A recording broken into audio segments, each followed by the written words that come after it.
JP says, we welcome every student as they come in daily. There you go. Thank you, Jenna.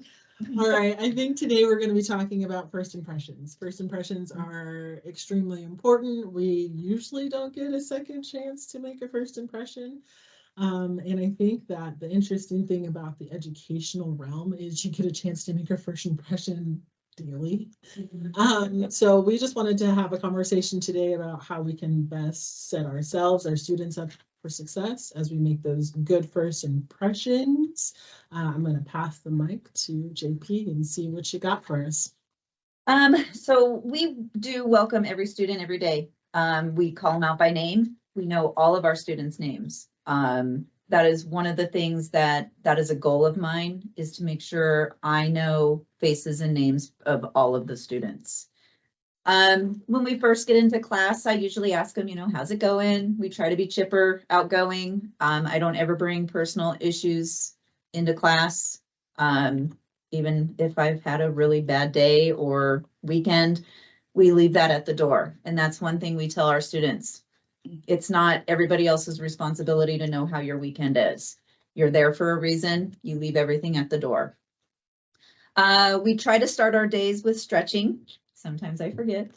But stretching, especially in the dental field, for upper body. Oh, okay. Because of how we sit, we need to make sure our ergonomics is what we need. So stretching is what we do. And then we just jump into what we need to cover for the day. We go over the chapter, then we have an activity. And then once that activity is done, we usually have a computer type of, it's Dentrix. So we jump in and we do our Dentrix program. And then they go into the clinic. I know you said that one of the things that you do is make sure that you call every student out by name, which I think is absolutely important. I'm curious how you decided that was something that was important or something that you should focus on. Well, I have been here long enough, but we have people on staff that don't even know who I am. And I honestly think that's rude. If I know you, then I would hope you would know me. So just making sure that you introduce them, or you talk to them with their name. People like to hear their names. And so I think that every student has a connection when you know their name. I agree. People do like their names for some reason. Love them. Yeah, that's great information. Do you have anything additional you want to add? No. Maybe want to pass the mic to someone else who wants to jump in. Louis is on board. Louis at bat. Louis next. So very much like JP, yes, I think it's really important that we know students by name. First name, last name. I always greet students as they come in the door. I try to greet them individually. Sometimes you get 2 or 3 people walk in at once. I'm not going to say hi, Steve, Sally, Bob, but I always greet them. Good morning. Hi. How was your weekend? I do include a little bit of personal information on the weekend. Hey, what'd you do this weekend? Oh, I went and rode horses. Oh, I went and rode, dirt bikes.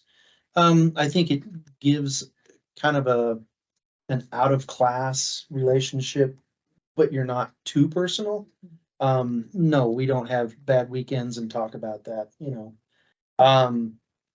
But after we greet, after everybody sits down, after we're settled, I do try to have just a little bit about what happened over the weekend, maybe, or what happened over the evening. Then I basically cover yesterday's information, if it's a Tuesday, Wednesday, Thursday, what we talked about briefly. Sorry. And then I cover a synopsis of what we're going to do today. Today we're going to talk about this. We're going to go to the shop and do that. That's really how I get my class started. We spend time in electude or lessons. I may have examples of what's going on in those lessons. Then we go to the shop and we do work out in the shop. It may vary depending on a particular lesson, whether we go to the shop once or twice, back to the classrooms. That's my day. I know that you said in yours, you make sure that you cover what you did previously and what you're doing upcoming. What's the benefit in that? It offers a little bit of review. It gets the student back up to speed, gets their mind into school instead of driving to school, worrying about something they had going at home when they left home. They're now at school. We're thinking about school work. what we did yesterday. Yesterday, we talked about axles, and all of a sudden, this comes back into the head. Oh, yeah, yesterday we talked about axles and this and that. Today, we're gonna talk about this or that. Head into what we're doing at school.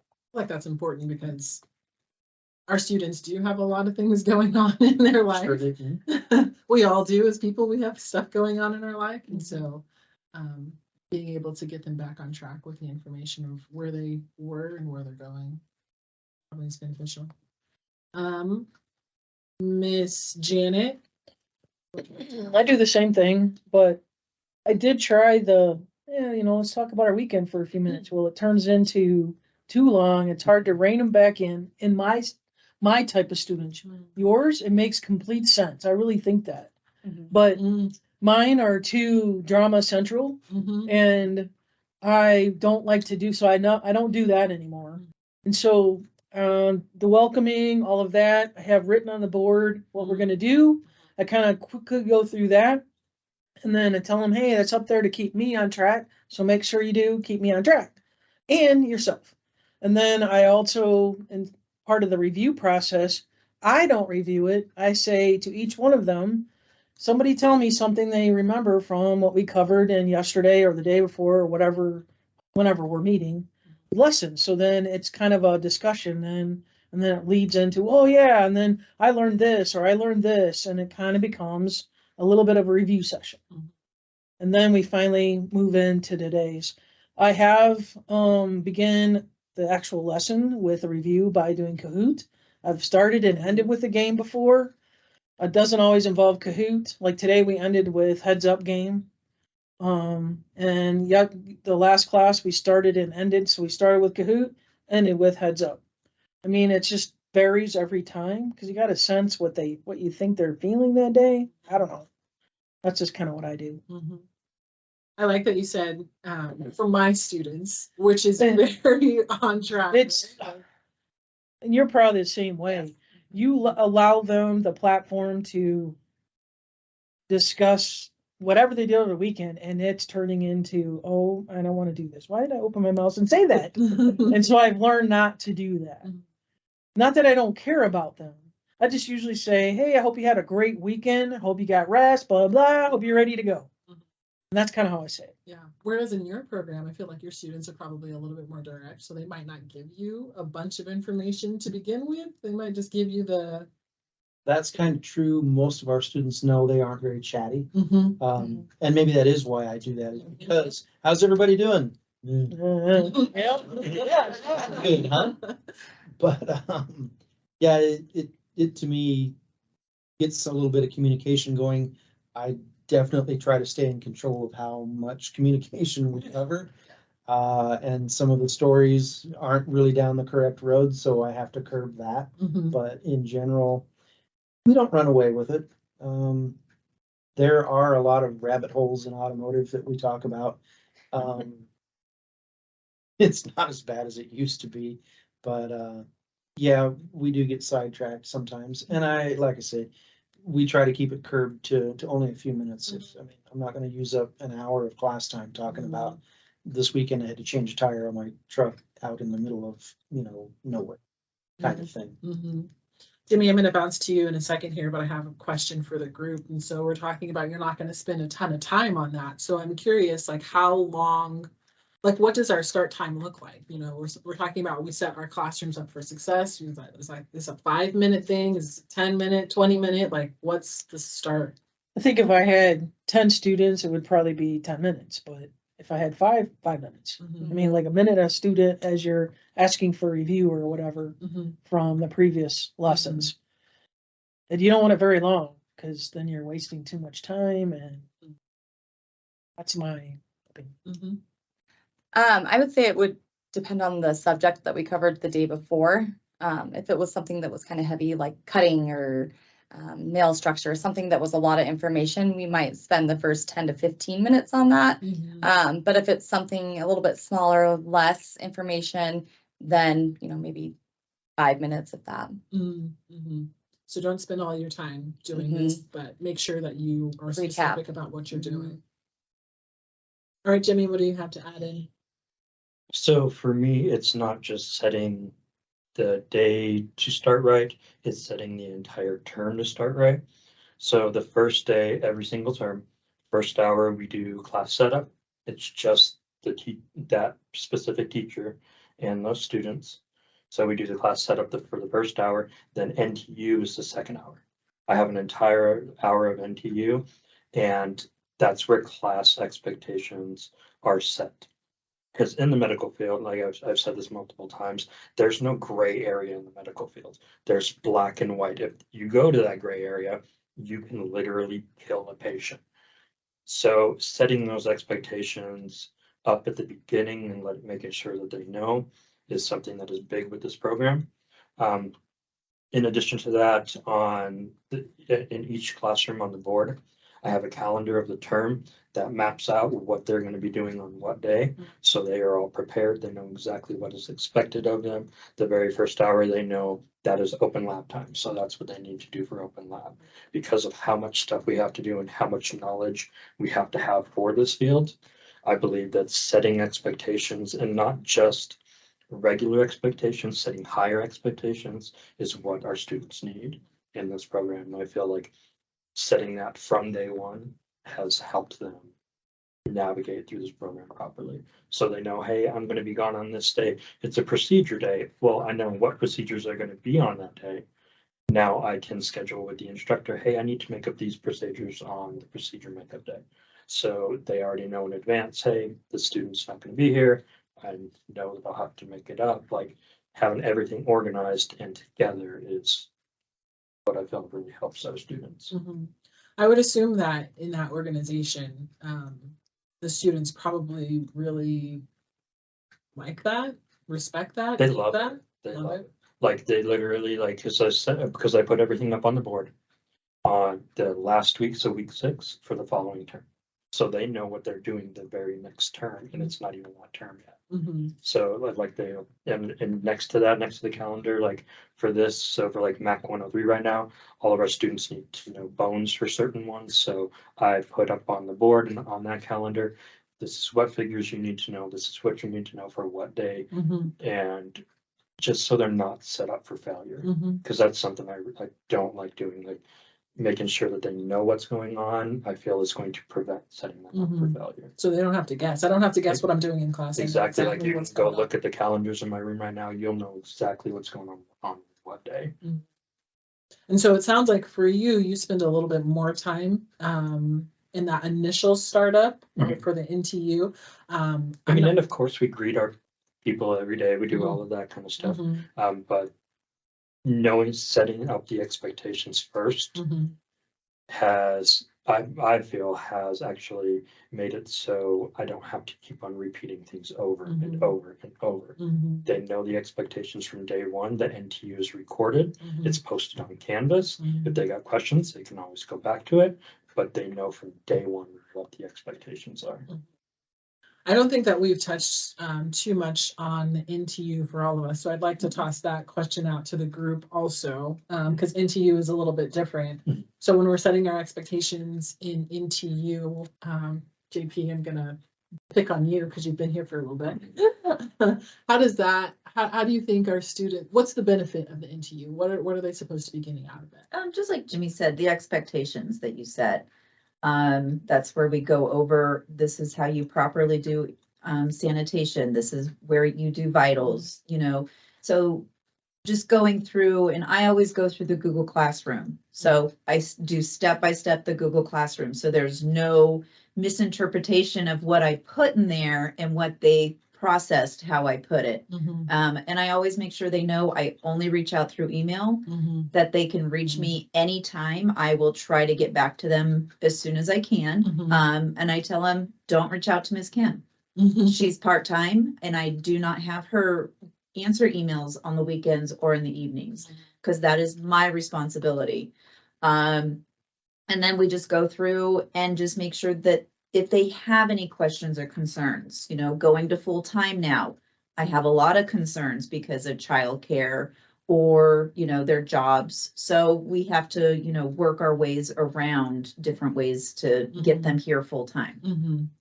And anyone can answer the next question. So when it comes to it, obviously, I'm hearing that NTUs are important. We're setting the expectation, we're setting kind of just the pathway for the students. I also know that our students have to experience an NTU over and over and over again. So do you feel as if they get bored with the NTU information? Do you try to spice up the NTU information, or do you just stay on track because you know that the information you're giving them is what they need to know? I think it's a little bit of both. Yeah, I keep some things the same, Mhm. but then I do throw some different things in there so they get to know different types of information. Mm-hmm. So it's not always the same. Mm-hmm. We do introductions for new Mhm. students. Excuse me, for new students. Everybody introduces themselves, but what I'm saying is the new students then know who everyone else is. We know who the new students are. I introduce them in CCR on Wednesdays anyway, but this solidifies who they are. Mm-hmm. And then actually pick this up from Mark and Kevin was some sort of communication game. Mm-hmm. What's the one called where I whisper something to you and you Oh. go? That's the best one. I need 2 quarts of 530 oil, and you end up with I need an elephant that's green at the end of it. Like, but yeah, communication is key in a lot of these jobs. All right, Scott, I'm going to toss the mic to you. It's there. Don't toss it. Mm-hmm. My first impressions, you know, my students, they want to know, do I know what I'm talking about? So I need to make sure that they know it's pretty much every day, hey, I did this and this is what I ran into. Mm-hmm. So if the students understand that you've been there, I've done that, that respect right there for us anyway in the HVAC world will go a long ways. Mhm. I mean, we can follow a lesson plan and we can do all that. But if these students don't know that you care and that you actually know what you're doing and you're willing to go the extra mile for them, you're not going to get any kind of respect or first impressions out of any, or you're going to get the wrong first impression. So I try to make it personal at first.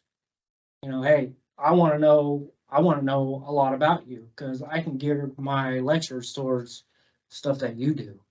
You know, this is what you do. Well, there's all kinds of HVAC everywhere. You know, so if you have a hobby, I can equate HVAC.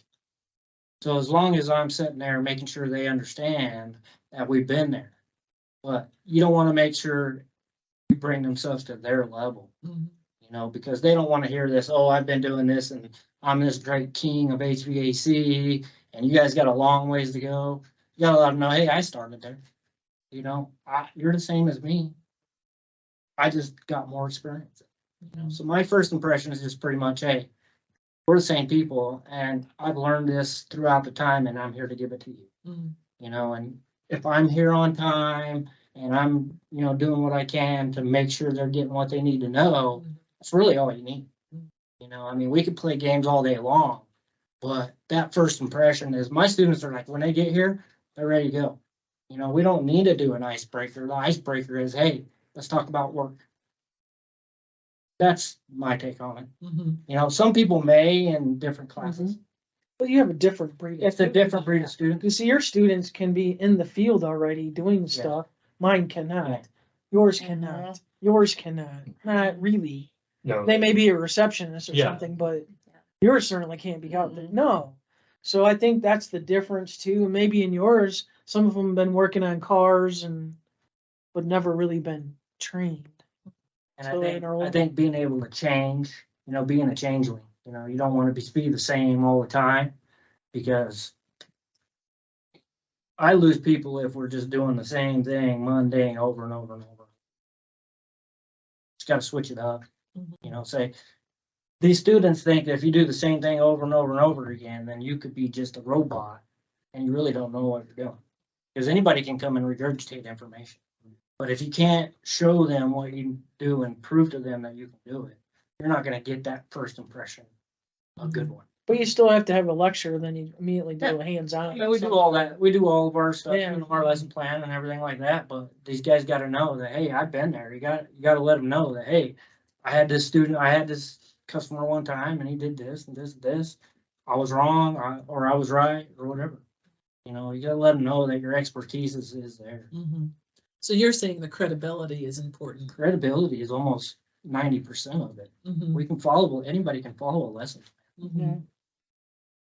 How do you get them, broken from the idea or thought of, because I know you mentioned this, like, hey, like, I'm better than you. Right. Right? Because that's not the idea when we're talking about, your experience and why you're able to teach them. So how do you go into that? It's simple. Hey, I was in your position too. I didn't know stuff when I started. I spent 20 years doing it. That's why I know what I'm doing.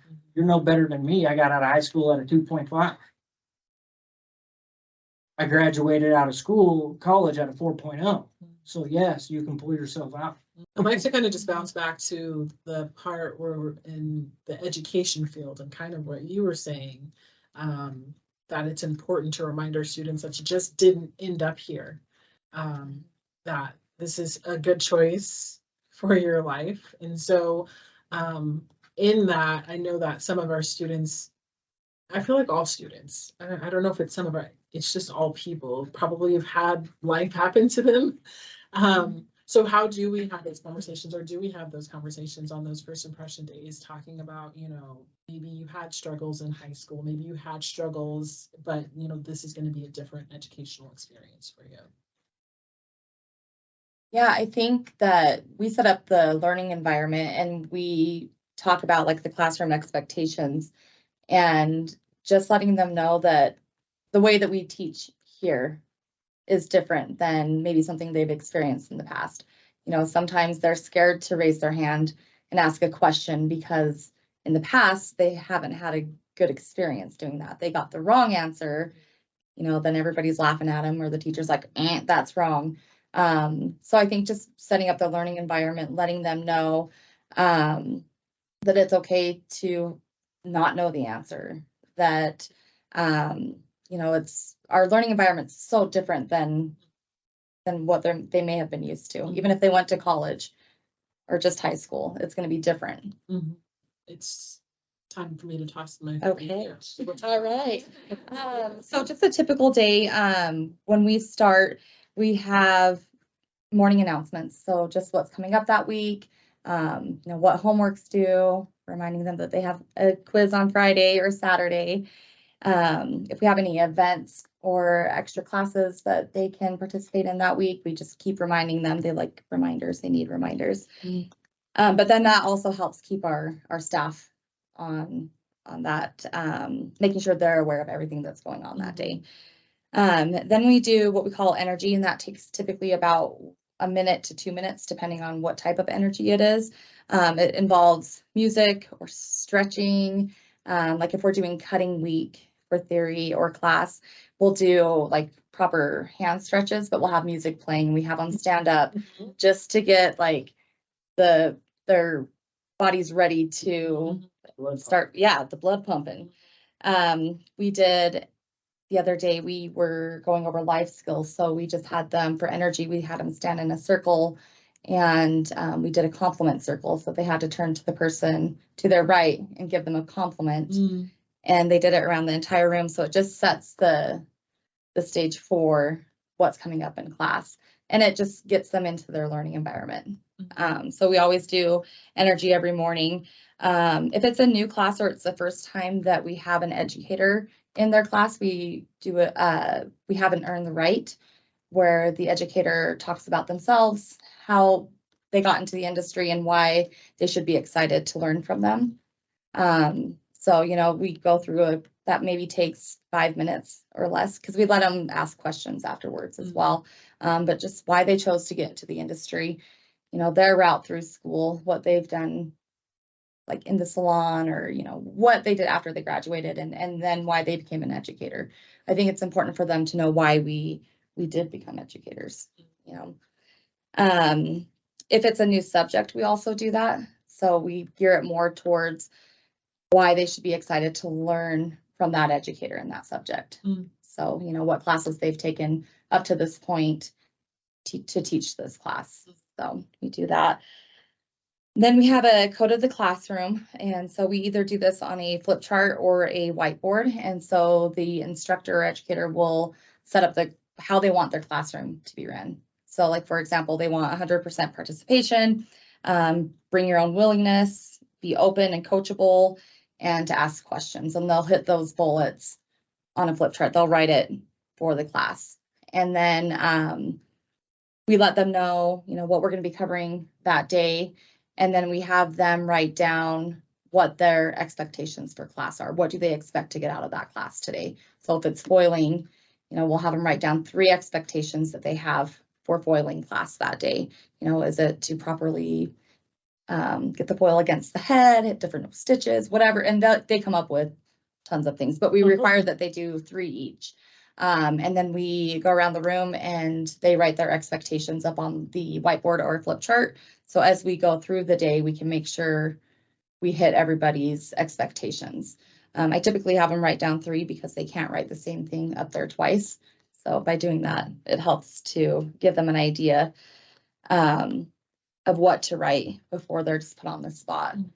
If we covered something really big the day prior, or we're starting a new subject, we'll have them do a little recap as well before we start our day. And that's just where they write down their 2 takeaways or their 2 aha moments they had with that subject, and 1 question that they have. We always like to do that the day after a class or a big subject, just because they've had some time to sit and think about it, and I should have maybe asked that question, or that was really cool that they talked about that, and that was my big takeaway. So we have them write that down, they share with their table, and then each table gets to share. And so by having them share with their neighbor, they're not so anxious about sharing it out loud. They've wrote it down, they've shared it out loud or shared it with their neighbor. Then we get more participation with them, sharing it with the group because they've practiced it 2 times before. So that's how we get a lot of participation with that. And then the other students hear their takeaways or their questions, and it just really creates a great conversation and, seals in the information that they've received. So I'm wondering, did something happen, or how did you decide, hey, maybe if I shared this with somebody else, then it would make it easier for me to share that information? Because that is something that people... Yeah, I have to do that for myself. I took a class a few years ago with helping with participation and these students that are scared to say stuff out loud in front of a class. And that was one of the techniques that they used, was to write it down, say it out loud to somebody else, and then to present it to the class, because you get that practice in. So we've utilized that and it works really well.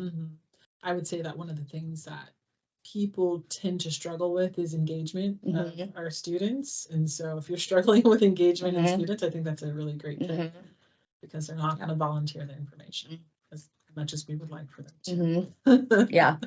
And we just give them a number, even if it's 2 takeaways or 2 aha moments, 2 discoveries, or change the amount of 3 questions that you have. It just, if you give them specifics, they'll write it down. And it's kind of cool to see that, because if you just say, write down a question you had or some takeaways that you had, they'll write down 1. So if you just really have to be specific with, your number of questions and takeaways. So speaking of putting someone on the spot, I'm going to put you on the spot here. All right. This is going to be our first education roundtable. So great job, everyone. That was a lot of good information shared there. I'd like to do another. So based on your experience, or based on something that you think that could benefit your instructors as far as a conversation like this could go, take a second to think about it. But what topic should we cover next? Stream control. Whitney is on the spot. I know, I thought Whitney Jr. Answer fast. Answer fast. I think it would just be reading the state of the classroom and learning, if you see that your students aren't engaged, how to change the state to get their attention, or, maybe it was a really heavy subject or something, and we need to, you know, be able to move on to the next thing. So being able to read the state of the classroom, I think would be, Being able to read the state of the classroom, that's the Yeah. next one. All right, thank you guys for your time today. It's been fun. I hope you think it was fun, yes. and we'll see you for another round.